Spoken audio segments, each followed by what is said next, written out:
우리들의 인생을 뒤돌아보면 항상 평탄함만 있었던 것은 아닙니다. 기쁠 때가 있는가 하면 슬플 때가 있고, 또 형통한 날이 있었는가 하면 고난과 역경의 날도 있습니다.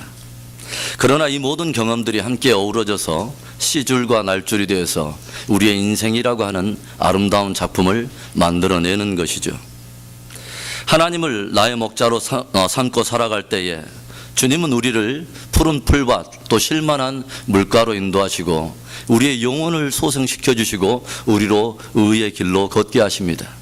그러나 그 의의 길을 걷는 동안, 그리고 여호와 하나님의 집으로 우리를 인도해 가시는 동안 우리의 그 순례의 여정에 꼭 평탄함과 꼭 순탄한 길만 있는 것은 아니라고 하는 것이죠. 오늘 4절에는 사망의 음침한 골짜기가 나오고 5절에는 원수가 등장합니다. 우리의 인생을 묘사할 때 보통 무엇으로 묘사합니까? 나그네와 같다고 하지 않습니까?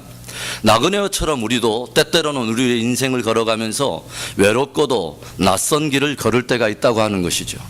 또 우리의 인생을 때때로는 광야로 묘사하지 않습니까? 때때로는 어떤 일을 해도 마음속에 공허함이 밀려오고 허벌판과 같이 길이 전혀 보이지 않는 그런 길을 걸을 때도 있다고 하는 것이죠.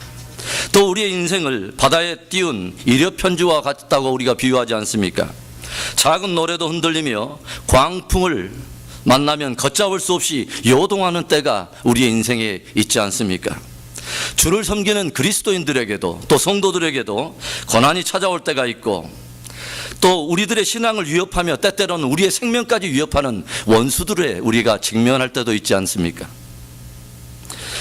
그러나 오늘 시편 기자인 다윗은 그 골짜기 한복판에서, 그리고 그 원수와 직면해 있는 그 정말 그 역경 한복판에서 크게 외치고 있습니다. 내 잔이 넘치나이다. 내 잔이 넘치나이다. 저와 여러분도 한번 선포해 볼까요? 내 잔이 넘치나이다. 내 잔이 넘치나이다. 신앙의 우리의 전진을 가로막고 또 우리의 삶을 때때로는 짓누르려 하는 모든 대적의 담들을 뛰어넘으면서 내 잔이 넘치나이다, 이 선포하는 이 믿음의 승리가 오늘 저와 여러분의 것이 될 수 있기를 주의 이름으로 축원합니다. 그렇다면 이런 역경 속에서, 그리고 사망의 골짜기에서 원수와 직면해 있을 때 감히 내 잔이 넘치나이다 우리가 고백할 수 있는 그러한 이유와 근거가 어디에 있습니까? 그것은 첫째로 주께서 우리와 함께 하시기 때문에 그렇습니다. 우리 4절의 말씀을 다시 한번 나의 고백으로 우리 선포해 보겠습니다. 내가 사망의 음침한 골짜기로 다닐지라도 해를 두려워하지 않을 것은 주께서 나와 함께 하심이라. 주의 지팡이와 막대기가 나를 안위하시나이다. 아멘. 다윗만큼 광야에서 쫓김을 당하면서 그렇게 골짜기 인생을 살았던 사람이 많지 않을 거예요. 사울 왕의 시기와 질투로 인해서 왕의 군사들이 시시때때로 그 목을 조여오는 그런 광야에서 다윗은 말 그대로 수백 번, 골백 번 사망을 생각하고 죽음을 생각해냈을 거예요. 그런데 다윗은 그 사망의 음침한 골짜기에서 무엇을 경험합니까? 그 골짜기 한복판에 그를 지켜내시고 그를 인도하셔서 마침내 그 사망의 골짜기에서 그를 건져내시는 그 하나님을 경험합니다. 다윗이 경험한 하나님은 골짜기에서도 자기와 함께 하시는 하나님이었습니다. 우리가 저번에 시편 23편의 말씀을 나누면서 여호와적 7대 이름이라고 하는 것을 여러분에게 소개시켜 드린 적이 있습니다. 그 중에 하나가 여호와 쌈마라고 하는 이름이 있습니다. 바로 거기에 계시는 하나님, The Lord is there. 주님은 바로 그곳에 계시는 하나님이라는 뜻입니다. 하나님은 당신의 사랑하는 그 양을 위해서 골짜기를 찾아오시는, 그리고 그 골짜기에서 마침내 그 지팡이와 막대기로 우리를 건져내시는 바로 거기 계시는 하나님, 여호와 쌈마의 하나님이신 것이죠. 그래서 우리 믿음의 사람들이 늘 깨달아야 할 것은 장소나 상황이나 조건이 관건이 아니라 누가 나와 함께 있느냐, 그것이 관건인 것입니다. 한 번은 다윗이 사울의 눈을 피해서 쫓기는 중에 블레셋 사람들이 이 유다 변방의 그일라라고 하는 지역 사람들을 약탈하는 것을 보게 됩니다. 그래서 아무리 쫓기는 중이지만 동적인 유대 백성들이 대적인 블레셋 백성들의 약탈당한 것을 그냥 볼 수가 없어서 다윗이 이 전쟁에 인볼브를 해서 결국은 블레셋을 물리치고 그일라 사람들을 구원해내는 일들이 사무엘상에 기록되어 있습니다. 그런데 놀랍게도 그일라 사람들은 다윗의 그 큰 은혜를 받고서도 다윗의 모든 동정을 사울에게 밀고 함으로 인해서 사울의 군대들이 곧바로 추격해 들어옵니다. 할 수 없이 다윗은 그 군대를 피해서 이번에는 광야 남쪽에 마온이라고 하는 지역에 마온 광야에 피하게 되는데, 그곳에 있는 광야 마온 사람들도 이 다윗의 모든 일거수일투족을 사울에게 보고함으로 인해서 이 사울의 군대들이 다윗을 쫓아오면서 다윗과 그 사람들은 이 광야 골짜기에 갇힌 바 되어서 더 이상 꼼짝달싹할 수 없는 그런 형편에 이르게 됩니다. 말 그대로 다윗은 이제 여기가 끝이라고 생각을 한 것이죠. 바로 여기에서 나는 끝이라고, 더 이상 나에게는 생명은 없는 것이라고 마지막을 생각할 바로 그 무렵에 놀라운 일 하나가 생깁니다. 그 무엇이냐면, 한 전령이 사울에게 급히 오더니 대적 블레셋이 침공했기 때문에 사울이여, 왕 사울이여, 이제는 다윗의 추격하는 것을 그만 멈추고 도성으로 돌아오소서, 급히 전령을 통해서 이 전갈이 온 거예요. 할 수 없이 이 사울의 군대는 황급히 돌아가고 다윗은 그 공경에서 무사히 빠져나오게 되는 일이 사무엘상에 기록되어 있습니다. 그래서 다윗이 바로 그곳의 이름을 이렇게 붙여뒀습니다. 셀라 하마누곳. 셀라 하마누곳, 분리의 바위, 갈림의 바위라고 하는 뜻이죠. 하나님께서는 위기 상황에 빠져 있는 다윗을 구해내기 위해서 한 나라를 움직이시고 블레셋에서 그 군대를 동원하셔서 당신의 사랑하는 백성을 구원해내신, 골짜기에서 그를 건져내시는 바로 하나님이었다는 것이죠. 늘 제가 여러분에게 강조하는 사실이지만, 믿음의 길이라는 것은 내가 누구냐가 중요한 것이 아니에요. 누가 나와 함께 있느냐가 가장 중요한 것이고, 나와 함께 계신 그분이 누구인가, 이것을 아는 것이, 그 아는 만큼이, 고백해내는 만큼이 우리의 믿음의 능력이고 삶의 능력이 되는 것입니다. 바울이 복음을 전하다가 재판에 소송이 되면서 이제 로마로 압송이 되어 들어갈 때에 무려 276명의 많은 사람들을 태운 배가 광야가 아닌 이번에는 바다 한복판에서 유라굴로라고 하는 광풍을 만나게 됩니다.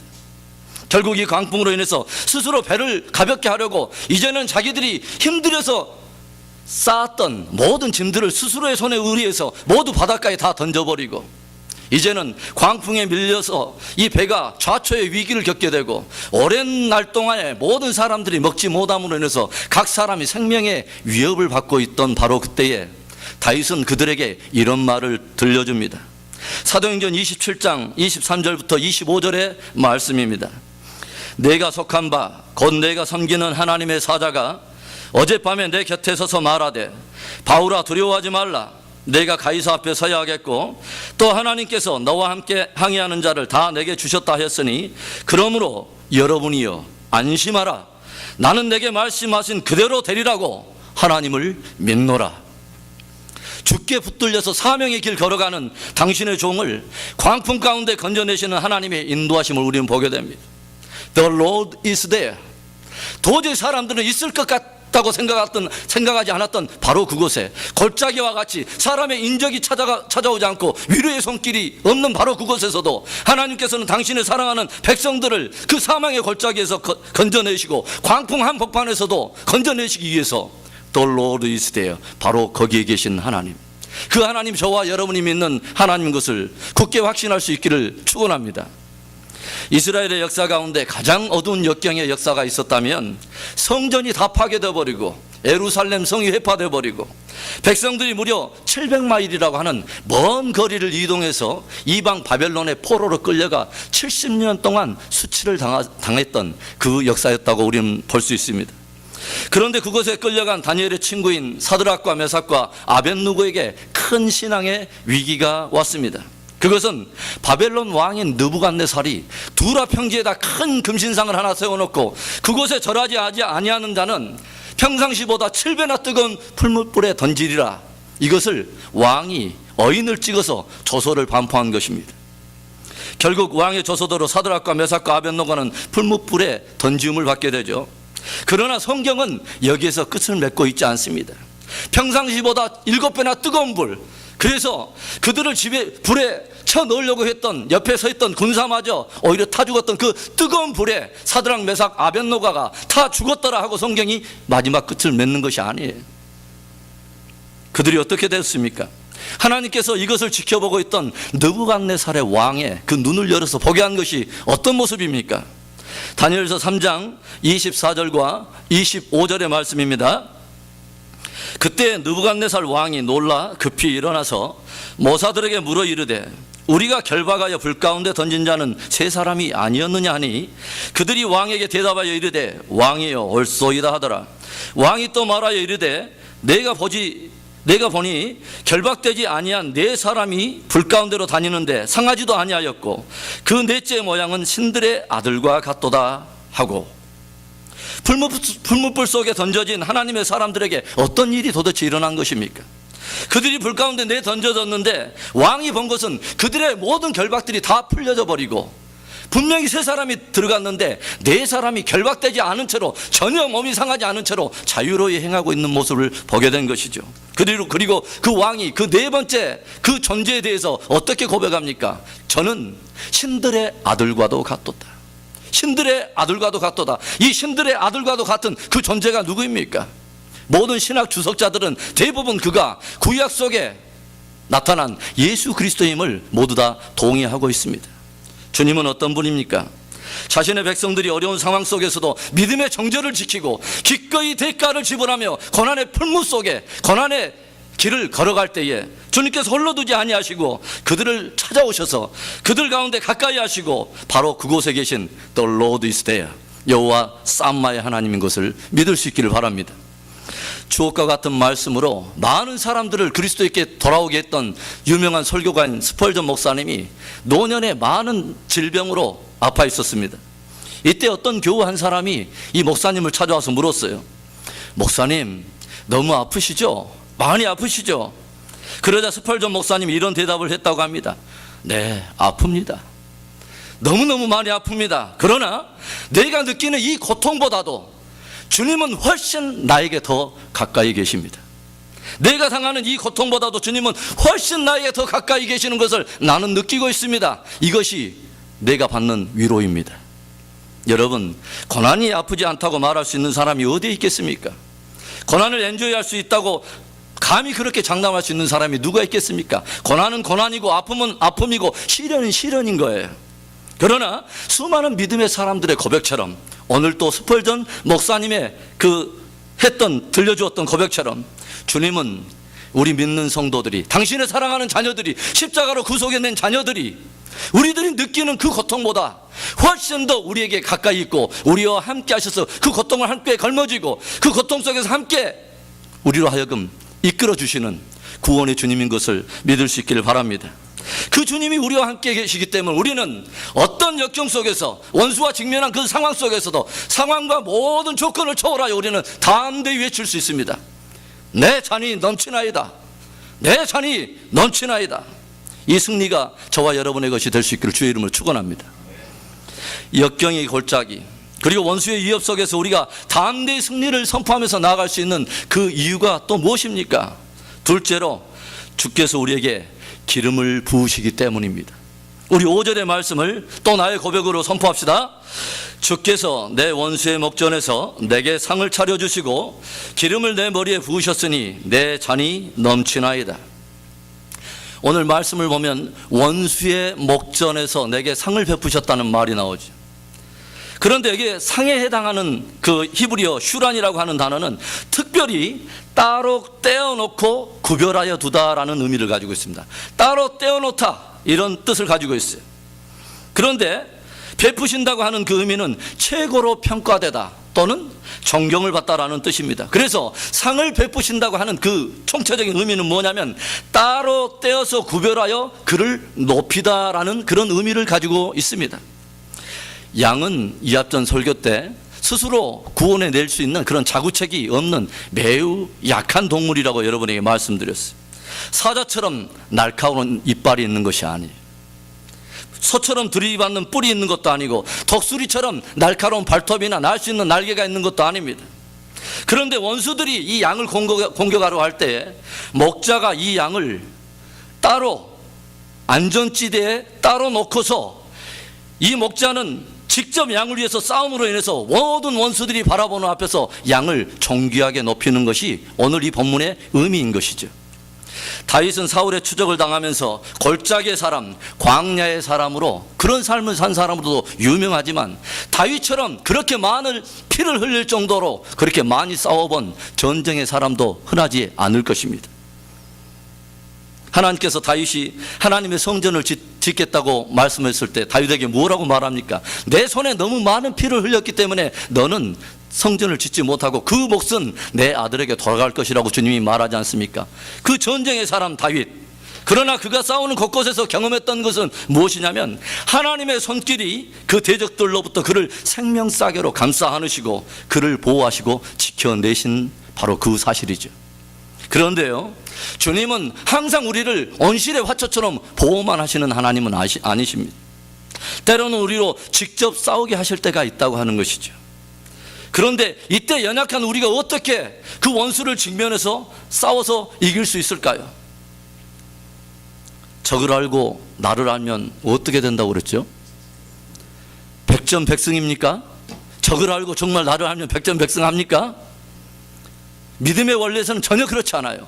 적을 알고 나를 정말 실체를 안다면요, 백전백패예요. 적이 얼마나 강한지, 얼마나 능력이 있는지, 얼마나 권능이 있는지를 알면 알수록, 그리고 그 앞에 드러난 나의 연약한 실존이 얼마나 보잘것없고 미약한 것을 알면 알수록 지피지기면 백전백패입니다. 그래서 이렇게 무능하고 연약한 우리로 하여금, 감히 우리로 하여금 싸움에 내보낼 때 목자가 양에게 하는 일이 있어요. 주님이 우리에게 하시는 일이 있어요. 그게 뭐냐면 기름을 붓는 것입니다. 기름을 붓는 거예요. 오늘날 같이 계속 기름값이 올라갈 때는 이 말씀의 축복이 문자적으로 우리에게 축복이 돼도 참 좋을 것 같아요. 주여 기름 부어 주옵소서. 연약한 우리가 영적 전쟁에 들어갈 때 우리 스스로는 아무것도 할 수가 없습니다. 나가서 지피지기면 백전백패할 수밖에 없는 우리들에게 하나님께서 하시는 놀라운 일은 우리에게 성령의 권능의 옷을 입혀버리는 것입니다. 그래서 우리의 힘으로 싸우지 않고 주의 권능으로 나가서 대적을 제압하고 이길 수 있도록 우리에게 기름을 부으시는 것입니다. 그래서 하나님의 기름 부음을 받았던 그 다윗은 대적들과의 싸움에 나갈 때마다 승리의 깃발을 높일 수 있었던 것이죠. 다윗이 골리앗과 싸울 때 무엇을 선포하며 나아갑니까? 우리가 잘 알고 있는 말씀, 사무엘상 17장 45절의 말씀을 우리 함께 합독해 보겠습니다. 다윗이 블레셋 사람들에게 이르되 너는 칼과 창과 단창으로 내게 나아오거니와 나는 만군의 여호와 이름 곧 내가 모여가는 이스라엘 군대의 하나님의 이름으로 내게 나아가노라. 아멘. 다윗에게는요 기름 부음이 있었어요. 다윗에게는 기름 부음이 있었어요. 기름 부음을 받은 자가 또 기름 부음이 있을 때에 그 사람이 그 이름을 증거할 수가 있는 것입니다. 그렇게 많은 사람이 훈련을 받았는데 골리앗이라고 하는 육적 장신이 눈앞에 떡 나타나니까 모두 엘라 골짜기에 그렇게 많은 훈련을 받았음에도 불구하고 다 골짜기에 다 숨어버렸습니다. 그동안 모든 받은 훈련들, 그동안 받았던 많은 훈련들이 오히려 도망하기 위한 훈련, 빨리 숨기 위한 그러한 훈련이 되어버렸다는 것이에요. 다만 기름 부음을 받았던 한 소년 다윗만이 혼자서 대적을 맞아서 그를 접전하고 그 대적을 제압하는 것을 우리가 보게 되지 않습니까? 바로 그 기름 부음을 받은 다윗 혼자서 만군의 여호와의 이름, 여호와 체바오트, 만군의 주의 여호와의 이름을 높이지 않습니까? 주님이 십자가에 달리실 때 모든 제자들이 주를 부인하고 두려움에 압도되어서 작은 비자 한 사람 앞에서 주를 3번이나 부인하고 모든 제자들이 다 뿔뿔이 도망쳐 버렸지만, 그러나 이 갈릴리의 초라한 사람들이 성령의 기름 부음을 받았을 때 그들은 그 세상의 어떤 사람들도 그들을 감당해 내지 못할 만큼, 사도 바울이 말했듯이 세상이 감당치 못할 엄청난 권능의 사람이 되어서 주 예수 그리스도의 이름을 온 땅에 증거해 내지 않습니까? 그렇습니다. 주님은 오늘도 연약하지만 저를 의지하는 자녀들에게 상을 베푸실 뿐만 아니라 기름을 부어 능히 이기게 하시고 능히 감당케 하시고 능히 승리케 하시는 하나님이십니다. 그래서 우리는 능히 보호하실 뿐만 아니라 기름 부어 권능 있게 하셔서 능히 승리케 하시는 그 하나님을 의지해서 선포할 수 있는 거예요. 뭐예요? 내 잔이 넘치나이다. 내 잔이 넘치나이다. 사람들이 가끔 쓰는 단어 중에 이 단어가 있죠. 어쭈구리 이런 단어가 있어요. 어쭈구리라고 하는 단어, 여러분 그 단어의 유래를 아십니까? 옛날 어떤 마을에 아주 예쁜 잉어 한 마리가 연못에 있었대요. 그런데 난데없이 한 메기 한 마리가 들어와가지고 이 잉어를 잡으려고 계속 추적하는 거예요. 그래서 도저히 더 이상 이제 피할 것이 없어서 이 연못을 갑자기 튀어오른 이 잉어가 지느러미를 다리 삼아가지고 육로로 막 도망을 갔대요. 그런데 메기가 자기를 쫓아오는 줄을 모르는 것을 알게 될 때까지, 메기가 자기를 쫓아오는 것, 오지 못하는 것을 알게 될 때까지 무려 잉어가 도망간 거리는 구리 9리를 도망을 갔대요. 그때 잉어가 뛰는 걸 본 한 농부가 하도 신기해서 이 잉어 뒤를 쫓아가다가 마치 잉어가 지쳐가지고 그 자리에 멈추자 이 농부의 입술에서 이 말을 했다는 거예요. 어주구리. 물고기가 달리네, 구리를 달리네. 물고기가 구리를 뛴다는 표현이에요. 결국 힘들어 지친 잉어를 잡아서 집으로 돌아와 식구들과 맛있게 요리를 해먹었다는 아름다운 이야기가 있습니다. 바로 여기에서 어쭈구리라고 하는 단어가 나왔는데, 그 말은 능력도 안 되는 사람이 센 척하거나 아니면 능력 밖에 일을 하려고 할 때 주위의 사람들이 비꼬는 말투로 한마디 내뱉는 말이 된 것입니다. 어쭈구리. 하나님 앞에서 능력도 안 되는 악한 사단이 하나님이 사랑하는 당신의 백성들을 넘어뜨리고 또 덤벼 들어가 할 때 우리에게 상을 베푸시고 우리에게 성령의 기름을 부어서 권능 있게 하셔서 마침내 승리케 하시는 그분의 힘을 의지해서 우리도 한 번쯤 그렇게 외쳐봐야 되지 않겠어요? 어쭈구리. 오늘도 원수의 목전에서 우리에게 상을 베푸시고 우리 머리에 기름을 부어주시는 그 주님으로 인하여 우리의 삶의 승리, 우리 신앙의 승리가 있기를 주의 이름으로 축원합니다. 역경의 골짜기에서 그리고 원수의 위협 속에서 우리가 담대히 승리를 선포하면서 나아갈 수 있는 이유가 무엇입니까? 마지막 세 번째 이유는 주의 선하심과 인자하심이 반드시 우리를 따르기 때문입니다. 6절의 말씀을 우리의 고백으로 또 선포합니다. 내 평생의 선하심과 인자하심이 반드시 나를 따르리니 내가 여호와의 집에 영원히 살리로다. 지금까지 다윗은 하나님께서 자신에게 베푸신 삶의 모든 구비구비마다 함께 하시고 건져내시고 지켜내신 하나님의 은총을 깊이 묵상하다가 이 6절의 말씀을 결론을 짓고 있는 것입니다. 그가 지나온 생애를 돌아보면 하나님께서 어떻게 그를 인도해 주셨는지를 하나하나 생각해 보면 모두가 주님의 선하심과 주님의 인자하심 뿐이었습니다. 푸른 초장 실만한 물가도 있었고 때로는 사망의 음침한 골짜기도 있고 원수가 우리를 애워싸려 하는 그 위기의 순간도 있었지만 하나님께서 언제나 그를 보호하시고 지켜주셨다고 하는 것이죠. 그리고 그것은 오직 부족한 나를 향한 하나님의 일방적인 선하심과 인자하심의 결과였다고 하는 것을 고백하는 것이죠. 우리들 인간을 향한 하나님의 모든 역사는요, 언제나 그분의 선하심과 인자하심을 바탕으로 하고 있는 것입니다. 우리가 깊이 인식할 필요가 있는 것은 하나님의 모든 구원의 역사 속에 일관되게 흐르고 있는 것은 부족한 저와 여러분들을 하나님이 깊이 사랑하셨다고 하는 것입니다. 그 아무도 관심 한번 주지 않고 눈길 한번 주지 않았던 저 시골 동네 베들레헴의 8형제 중에 제일 막둥이, 형제들도 알지 않아서 별로 알아주지 않아서 매일 굳은 일을 다 도맡아던 이 한 사람 소년 목동 이 다윗에게 긍휼의 마음을 두시고 그를 긍휼로 바라보신 바로 그것은 주님의 사랑이었습니다.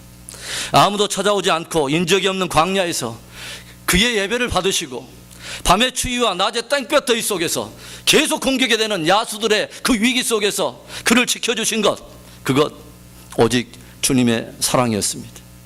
사울과 그 군대의 추격 속에서 광야를 전전긍긍하고 사망의 골짜기를 다닐 때에도 생명 싸개로 그를 감싸내시고 그를 지키고 보호하신 것 주님의 사랑이었습니다.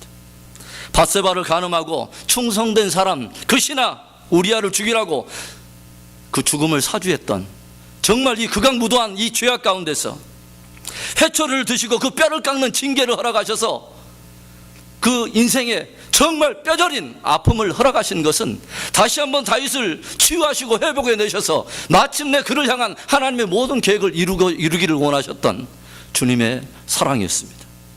죄로부터 돌이켜서 이제 다시 주를 의지하던 다윗을 마침내 회복해 내시고 그의 사랑하는 모든 이스라엘 백성들을 그에게 맡기신 것, 그리고 온 인류를 구원하러 오신 메시아가 그 다윗의 위로 오게 하신 이 놀라운 은혜를 주신 것, 오직 주님의 사랑이었습니다.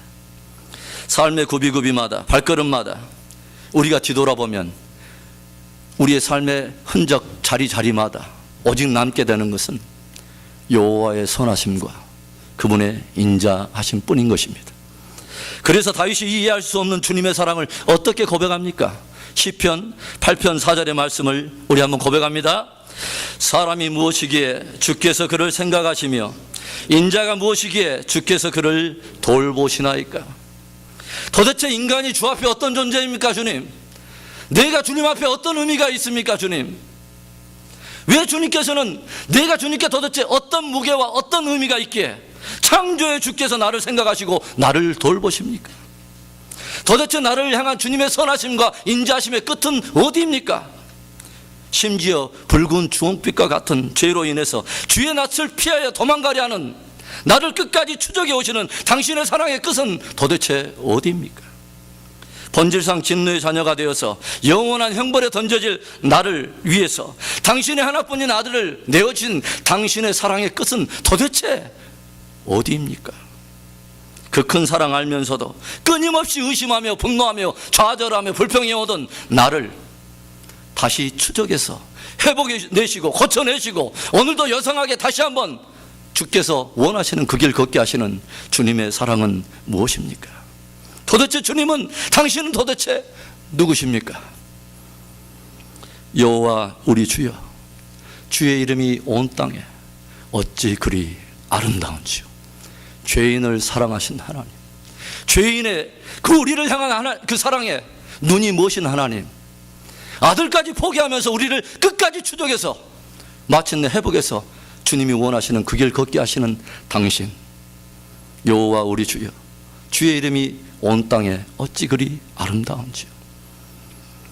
다윗은 평생에 그를 따른 여호와의 선하심과 인자하심을 깊이 묵상하다가 저항할 수 없는 그 은혜가, 저항할 수 없는 그분의 은혜가 나를 마침내 여호와의 집에 영원토록 거하게 하실 것을 바라고 소망하고 확신하면서 마지막 6절을 고백하고 있는 것입니다. 나를 그의 영원한 집에 거하게 하는 것이 그분의 갈망이기 때문에, 나를 끝까지 추적하고 회복해서 마침내 당신과 함께 영원토록 거하게 하는 것이 그분의 고집스러운 소망이고 갈망이기 때문에 다윗이 그것을 간파해내고 그 저항할 수 없는 은혜와 사랑에 울면서 고백하고 있는 것이 6절의 말씀. 내 평생의 선하심과 인자하심이 반드시 나를 따르리니 내가 여호와의 집에 영원히 거하리로다. 이번에 우리 데이빗이 조금 아프면서 그 아버님 되신 우리 고일성 집사님이 함께 수련회 갔다가 돌아오면서 그 아들의 그 아픈 소식을 병원으로부터 연락을 받지 않았습니까? 그때 이렇게 집사님과 함께 나중에 이제 얘기를 나눠 보니까 우리 집사님이 그때 후리에서 이렇게 운전 중이었다고 그래요. 그런데 이 아들의 상태를 어떤 상태인지를 잘 모르는 상태에서 병원에서 연락을 받고 운전을 하고 오는 내내 프리웨이와 일반 도로를 계속 왔다 갔다 하면서 계속 엑셀레이터를 밟으면서 이런 생각을 하셨다고 저에게 말씀해 준 적이 있어요. 혹시 내가 전 속력으로 달려가다가 경찰이 쫓아오면 나는 바로 경찰에게 라이센스 던지고 원하는 거 다 던져버리고 어떤 대가를 치르더라도 나는 아들에게 달려가고야 말리라, 이런 생각을 하셨대요. 누가 그 아버지의 마음을 멈출 수 있겠어요? 누가 그 아버지의 애정과 아들을 향한 그 사랑을 누가 말릴 수가 있겠어요? 사랑하는 아들이, 사랑하는 자녀들이, 사랑하는 나의 피조물된 나의 형상으로 지음받은 하나님의 자녀들이 뇌사 상태로 아무것도 모르는데 나락으로 떨어져가는 그 길을 걷고 있는데 창조하신 아버지의 마음에 그들을 향한 그 고집스러운 열정과 불타오르는 그 마음을 누가 말릴 수가 있겠어요? 다 찾아올 때까지, 다 회복될 때까지, 아들을 마침내 찾아와서 자기와 함께 영원한 집에 거할 때까지 아버지의 사랑은 결코 식는 법이 없어요. 그게 저와 여러분을 향한 하나님의 고집스러운 그분의 갈망이며 그분의 그 고집이 오늘 저와 여러분을 굳게 붙들고 있는 것입니다. 언젠가 우리는 나눴어요. 자기 몸을 이기지 못할 정도로 뇌성의 장애를 가지고 있는 한 아들이, 그 아들이 툭 던지는 말, I want to run. 달리고 싶어요, 아빠. I want to run. 달리고 싶어요. 이 말 한마디에 아버지가 자기의 모든 직장을 내려놓고 달리고 싶다는 그 아들과 함께 달리기 위해서 아들을 휠체어에다 앉혀놓고 자전거와 함께 연결시켜서 달렸던 이것이 계기가 돼서 결국은 철인 3종 경기를 치러냈던 이야기 여러분과 함께 예전에 나눈 적이 있어요. 철인 3종 경기를 나누면서 휠체어를 아빠가 굳게 붙들고 달립니다. 그리고 강이 나타나자 고무보트에 아무것도 할 수 없는 아들을 다 앉히고 나서 고무보트를 자기 허리에다 둘러매고 수영을 해서 강을 건너갑니다. 그리고 또 다시 자전거 앞에 수레를 만들어서 거기에다 아들을 실어놓고 마지막 철인 3종 경기에 고린 지점을 통과해 들어옵니다. 마지막 고린 지점을 통과해 들어오는 이 아들에게 기자들이 마이크를 댈 때 아들이 벅찬 감격으로 말을 해요.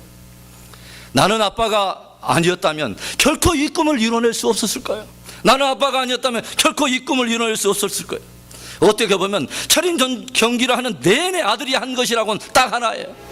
아버지께 굳게 붙어 있는 거예요. 아버지를 굳게 의지하는 것, 이거 하나예요. 그런데 아버지의 한 말이 많은 사람들을 울려요. 아들아, 나는 네가 아니었다면 처음부터 일을 시작하지도 않았을 거야. 네가 아니었다면 나는 일을 시작하지 않았을 거야. 저는 이 고백이 저와 여러분을 향한 하나님의 고백이라고 확신합니다. 우리의 평생의 주님의 선하심과 인자하심이 반드시 따르기 때문에 모든 삶을 마치고 모든 순례 여정을 다 마친 후에 우리는 영원한 주님의 집에서, 아버지의 집에서 우리는 마지막 이런 말을 할 수 있을 거예요. 내 잔이 넘치나이다. 내 잔이 넘치나이다. 사랑하는 성도 여러분, 이민자의 삶 안에는 늘 크고 작은 바람이 불고 놀이 일어납니다. 우리의 신앙의 여정에도 희비 곡선이 있고 때때로는 사망의 음침한 골짜기가 등장하고 우리를 위협하는, 우리의 신앙을 정먹고 도저히 전진할 수 없도록 가로막는 원수의 대적들이 있어요. 그러나 우리는 그 속에서도 오늘 담대히 외칠 수 있습니다. 다윗처럼, 스펄전 목사처럼 훨씬 그것보다 주님이 우리와 더 가까이 계시기 때문에, 그리고 주님이 우리에게 기름을 부으시기 때문에 주님의 선하심과 인자하심은 결코 흔들리는 법이 없기 때문에, 결코 변하지 않기 때문에, 결코 쇠하지 않기 때문에 저와 여러분은 내 잔이 넘치나이다 고백할 수 있는 것입니다. 오늘도 우리들을 굳게 붙드시는 목자 되신 그 주님으로 인해서 우리의 삶의 승리, 신앙의 승리를 선포하며 나가는 저와 여러분, 그리고 우리 은혜 비전교회 될 수 있기를 주의 이름으로 축원합니다. 기도하겠습니다.